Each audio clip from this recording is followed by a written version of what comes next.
नमस्कार दोस्तों,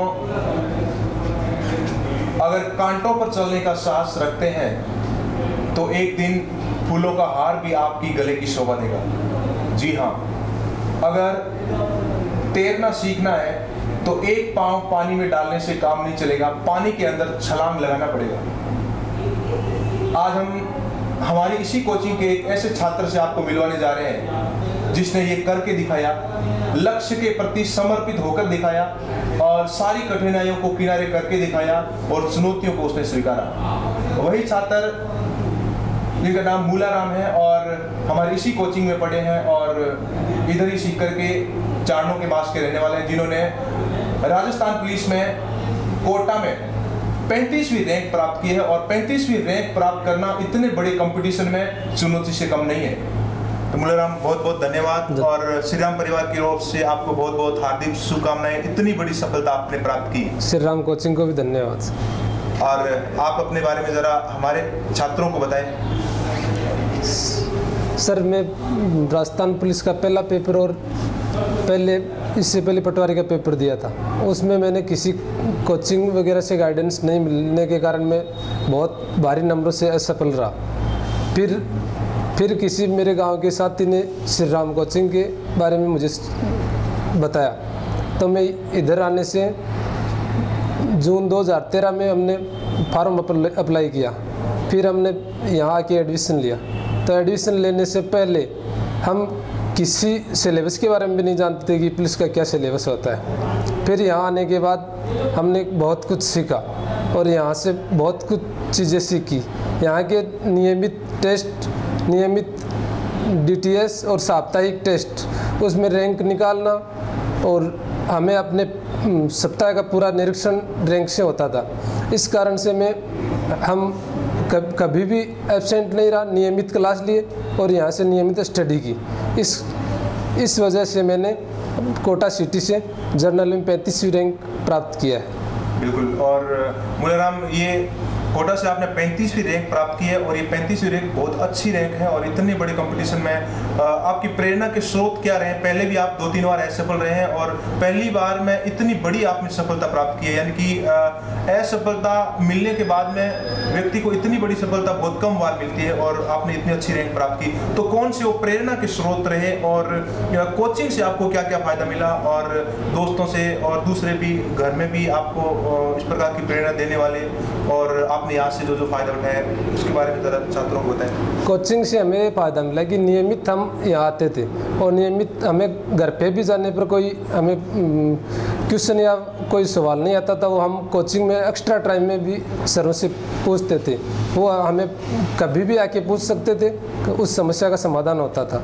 और हम नियमित घर पे भी 4-5 घंटे हमेशा पढ़ते थे। ज़्यादा पढ़ने से कोई फ़ायदा नहीं होता है। यदि दिमाग को अच्छी तरह कंट्रोल या अंतर्ध्यान के 4 घंटे पढ़ते हैं, वो भी पुलिस में आराम से सिलेक्ट हो सकता है। बिल्कुल, मतलब कम पढ़कर भी हम कम पढ़कर भी और डेली अगर रूटीन अगर हम एक सीमित समय में करें तो भी हम सफलता प्राप्त कर सकते हैं। और मूलाराम, आप वैसे गांव से रहे हैं और गांव की परिस्थितियां आजकल हम देखते हैं कि आर्थिक रूप से भी इतनी अच्छी नहीं होती है और इतनी सफलता प्राप्त करने के लिए आपके समक्ष भी बहुत बड़ी बड़ी चुनौतियाँ आई होगी, बड़ी समस्याएं आई होगी और उस दौरान आपने सोचा होगा कि अब क्या करें। और कई बार ऐसा मन बना लेते हैं कि सब असफलता बार बार मिलती है तो हम मायूस हो जाते हैं और उस चीज़ को छोड़ देते हैं, हट जाते हैं। तो उनसे बचने के लिए आपने किस प्रकार से समस्याओं को ध्यान एक किनारे किया, मैनेज किया? सर, मैं पहले पटवारी की एग्ज़ाम में असफल हुआ तो हमें बहुत ही उदास रहा। मैं बहुत कुछ सोचने में नहीं आया कि क्या करूं। फिर मैं सीकर रूम पे रहता था तो रूम मालिक भी हमें खूब पैसे से और आर्थिक स्थिति भी घर की कमज़ोर थी, तब हमने ये मेहनत अच्छी तरीके से की। अच्छा, मतलब आर्थिक स्थिति ठीक नहीं होने के कारण समस्याओं को है आपने ज़्यादा फोकस नहीं करके अपने टारगेट के हिसाब से किया। ये आपका सबसे बड़ा प्लस पॉइंट था। और मूलाराम, ज़्यादातर छात्र तैयारी करते हैं और वो बोलते हैं कि जो ज़्यादा होशियार होते हैं, पढ़ाकू होते हैं, और जो हमेशा ही 10वीं में 12वीं में अच्छे नंबर उनके आए होते हैं, उन्हीं का सिलेक्शन होता है? क्या आप उस चीज़ को मानते हो कि जो हमेशा स्कूल में होशियार रहता है उसी का सिलेक्शन होता है? नहीं नहीं सर, ये कोई बात नहीं है, हमेशा होशियार रहता है उसी का सिलेक्शन होता है। जो टारगेट से कभी भी चालू करता है ना कोचिंग, जैसे श्री राम कोचिंग हो या और कोचिंग हो, वो चालू करता है तो वो टारगेट से पढ़ता है, अच्छी फैकल्टी मिलती है तो वो कभी भी जाके अपनी चुनौतियाँ दिखा सकता है। बिल्कुल दोस्तों, अगर हमारा टारगेट सही है और हमारे निर्णय सही है, डिसीजन अगर हमारे करेक्ट है, दिशा सही है, तो हमारे लिए कोई समस्या नहीं है। कई बार हम इसलिए भटक जाते हैं क्योंकि हमें प्रॉपर गाइडलाइन नहीं मिलती है, और अगर गाइडेंस हमें सही मिल जाए और हमारी राह दिखाने वाले लोग अगर सही मिल जाए तो हम कम से कम समय में हम प्राप्त कर सकते हैं। ये बात हम मूलाराम से जानने चाहेंगे, आपको बताना चाहेंगे कि पहले इनको गाइडेंस नहीं मिली, उसके कारण इनको कौन कौन से लॉस हुए, और जब इनको यहाँ से गाइडेंस मिली तब इन्होंने कौन कौन से वो फायदे उठाए।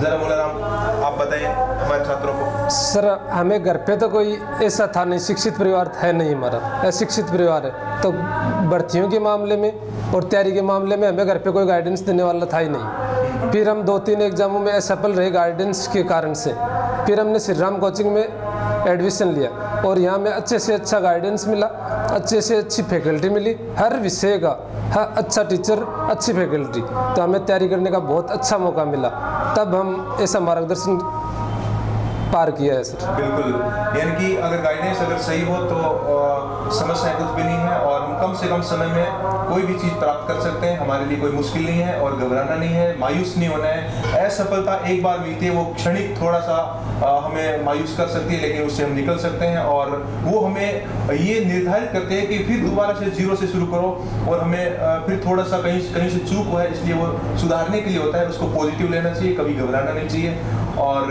दूसरा, मूलाराम हमारे छात्रों को एक आप कुछ संदेश अगर देना चाहें तो बहुत काम उनके आ सकता है। वो आपसे जानना चाहते हैं कि हम भी तैयारी कर रहे हैं, और थोड़ा सा उन्हें आप ये बताएं कि किस प्रकार से हम भी सफलता प्राप्त कर सकते हैं। सर मैं भी जब श्री राम कोचिंग में आया था तब 0 लेवल से पढ़ाई थी, हमें कुछ सिलेबस का ही पता नहीं था, तो आपके अब यहाँ जितने मेरे साथी हैं वो आज इससे अच्छी से अच्छे यहाँ से एकदम अंतर ध्यान होकर पढ़ेंगे, दिमाग इधर उधर नहीं करेंगे, और घर पे भी नियमित 4 घंटे डेली रूटीन से पढ़ेंगे तो वो अच्छे से अच्छे अपनी सफलता प्राप्त कर सकते हैं। या पहले वो कितने भी कहीं भी रहे होंगे, लेकिन यदि आज से ही वो अच्छे से अच्छे पढ़ेंगे और श्री राम कोचिंग में जिनका वो एडिशन है, वो आराम से अपनी सफलता को पार कर सकते हैं। बिल्कुल, और मुश्किलों के ऊपर ध्यान नहीं देकर हमें अपने लक्ष्य के ऊपर अगर हम ध्यान दें तो एनर्जी को बचा सकते हैं, और लक्ष्य केंद्रित होकर हम ज़्यादा से ज़्यादा एफर्ट लगा सकते हैं और ज़्यादा से ज़्यादा कार्यकुशलता हासिल कर सकते हैं। और